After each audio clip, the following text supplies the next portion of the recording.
যখন নিকটে আসে তখন তারা একে অপরের জন্য সীমা আর মর্যাদা নির্ধারণ করার চেষ্টা অবশ্যই করে। আমরা যদি সমস্ত সম্পর্কগুলিকে বিচার করে দেখি, এই সমস্ত সম্পর্কের আধার সেই সীমারেখা যা আমরা একে অপরের জন্য নির্মাণ করি। আর যদি অজান্তে সেই দ্বিতীয় ব্যক্তি সেই সীমারেখা লঙ্ঘন করে, তাহলে সেই ক্ষণেই আমাদের হৃদয় ক্রোধে ভরে যায়। এই সীমারেখার বাস্তবিক রূপ কি আমরা কি কখনো বিবেচনা করেছি?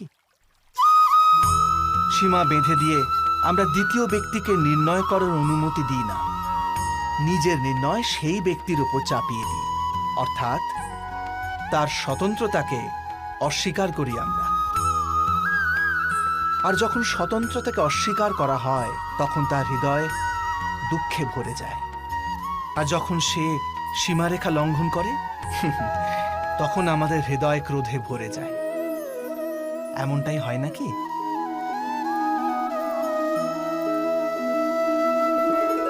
কিন্তু যদি আমরা একে অপরের স্বতন্ত্রতাকে সম্মান করি, তাহলে কোনো সীমার প্রয়োজনীয়তাই পড়ে না। অর্থাৎ যে প্রকারে বোঝাপড়া যে কোনো সম্পর্কের দেহ, ঠিক সেইভাবেই স্বতন্ত্রতা সে সম্পর্কের আত্মা নয় কি?